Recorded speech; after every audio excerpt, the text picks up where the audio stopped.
Hello everyone, नमस्ते प्यारे बच्चों।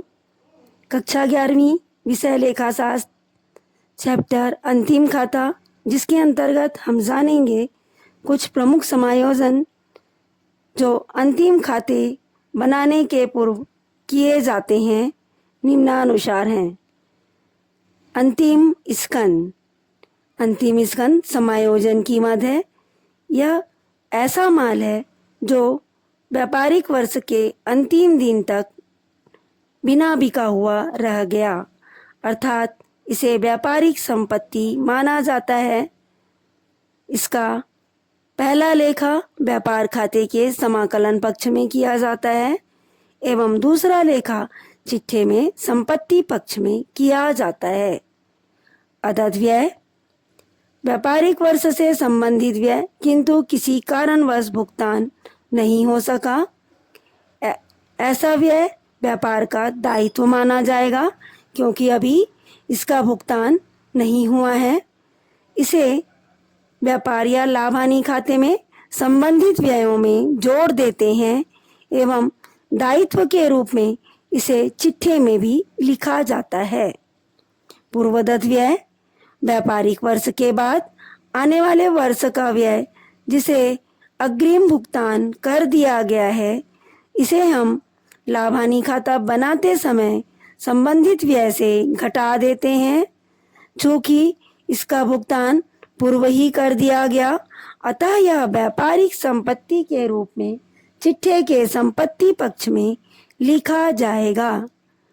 उपार्जित आय ऐसी आय जिसे कमाई जा चुकी है या सेवा दी जा चुकी है किंतु अभी वह आय प्राप्त नहीं हुआ है।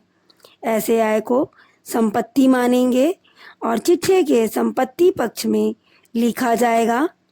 लाभ हानि खाता बनाते समय ऐसी आय को संबंधित आय में जोड़ दिया जाता है।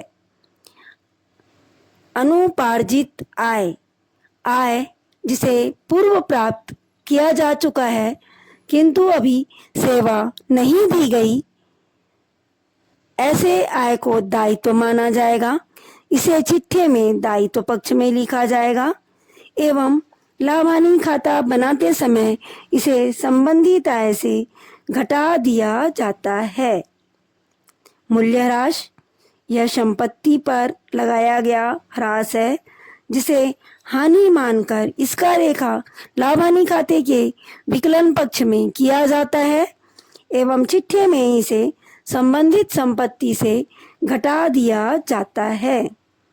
पूंजी पर ब्याज व्यापारिक हानि मानी जाती है, व्यापार की हानि मानी जाती है। इसे लाभ हानि खाते के विकलन पक्ष में लिखा जाता है एवं चिट्ठा बनाते समय इसे पूंजी में जोड़ दिया जाता है। आहरण पर ब्याज व्यापारिक लाभ माना जाता है।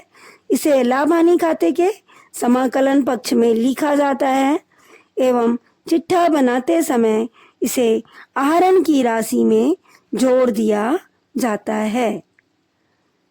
अप्राप्त ऋण या डूबत ऋण ऐसा ऋण जो डूब चुका है, अर्थात जब व्यापारी के द्वारा माल उधार बेचा जाता है तो यह जरूरी नहीं कि समस्त राशि देनदार से प्राप्त हो जाए।